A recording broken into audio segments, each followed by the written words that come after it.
of Americans. Now, on the issue before us today, there have been 111 justices on the Supreme Court of the United States. Only 3 have been women. If she is confirmed, Solicitor General Kagan will bring the Supreme Court to an historical high water mark. Elena Kagan earned her place at the top of the legal profession.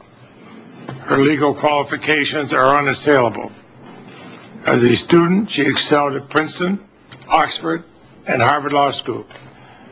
She was a law clerk to the great Supreme Court Justice Thurgood Marshall. And I appreciate seeing Justice Marshall's son, Thurgood Marshall, in the audience here today. She worked in private practice and briefly for then Senator Biden on this committee. She taught law at 2 of the nation's most respected law schools. She counseled President Clinton on a wide variety of issues. She served as Dean of Harvard Law School and is now the Solicitor General of the United States, sometimes referred to as the 10th Justice. I believe we're a better country for the path of excellence Elena Kagan has taken in her career is a path now open to both men and women. As Chief Justice Marshall wrote, our Constitution is intended to endure for ages and consequently to be adapted to the various crises of human affairs. He and other great justices have recognized that the broadly worded guarantees and powers granted in the Constitution adapt to changing circumstances. Consequently, our Constitution has withstood the test of time.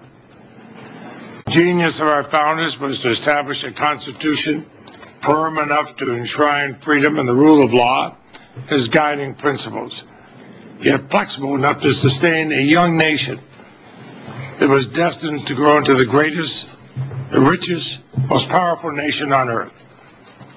And I might say one of the most diverse nations on earth. It took more than 80 years in a civil war that claimed the lives of hundreds and thousands to end the enslavement of African Americans and include as citizens all persons born and naturalized in the United States. Through the Civil War amendments that followed, we transformed the Constitution into one that more fully embraced equal rights and human dignity. The country and our democracy were stronger for it. The job was not complete. It was halfway through the last century that racial discrimination was dealt a blow by the Supreme Court in the modern landmark case of Brown versus Board of Education. Congress passed the Civil Rights Act of '64 and the Voting Rights Act of '65, and America began to provide a fuller measure of equality to those who were held back for so long because of the color of their skin. Our path to a more perfect union was also included the rejection 75 years ago of conservative judicial activism by the Supreme Court and our establishing a social safety net for all Americans. It began with us outlawing child labor and guaranteeing a minimum wage. Through Social Security, Medicare, Medicaid, Congress ensured that growing old no longer means growing poor, and that being older or poor no longer means being without medical care. The progress continues today. We're better for it. Now, the 100 members of the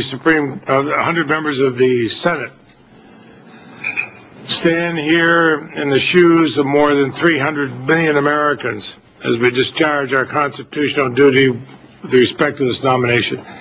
The Supreme Court exists for all Americans. Only one person gets to nominate somebody for the court. Only 100 Americans get to vote on whether that person should be on the court or not. It is an awesome responsibility, and I urge the nominee to engage with this committee and through these proceedings with the American people in a constitutional conversation about the role of the courts and our Constitution. When we discuss the Constitution's Commerce Clause, for spending power, we're talking about congressional authority to pass laws to ensure protection of our communities from natural and man-made disasters, to encourage clean air and water, to provide health care for all Americans, to ensure safe food and drugs, to protect equal rights, to enforce safe workplaces, and to provide a safety net for all seniors. And I reject the ideological litmus tests from either the right or the left that some would apply to Supreme Court nominees. I expect judges to look to the legislative intent of our laws, to consider the consequences of their decisions, to use common sense and to follow the law. In my view, a Supreme Court justice needs to exercise judgment, should appreciate the proper role of the courts in our democracy, should consider the consequences of decisions on the fundamental purposes of the law and the lives of Americans. I will urge Solicitor General Kagan here publicly what I've urged her privately, to be open, to be responsive, to share with us, but even more importantly with the American people, her judicial philosophy, but also to assure us of her judicial independence from either the right or the left.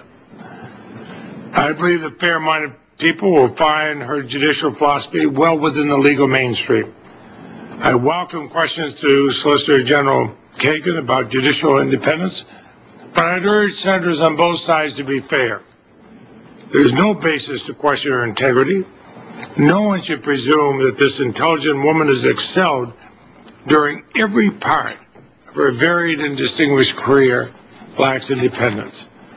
And it is essential that judicial nominees understand that as judges, they're not members of any administration. The courts are not subsidiaries of any political party or interest groups, and our judges should not be partisans. That's why the Supreme Court's intervention in the 2000 presidential election in Bush versus Gore was so jarring, and why it shook in many people's minds throughout this country the credibility of the court.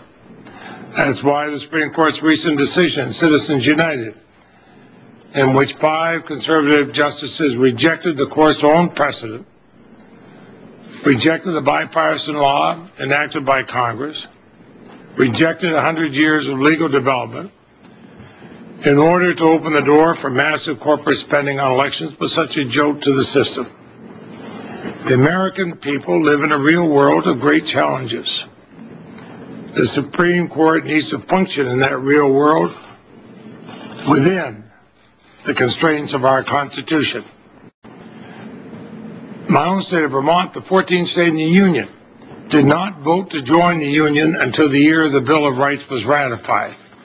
We are cautious in Vermont. Those of us in the Green Mountain State are protective of our fundamental liberties.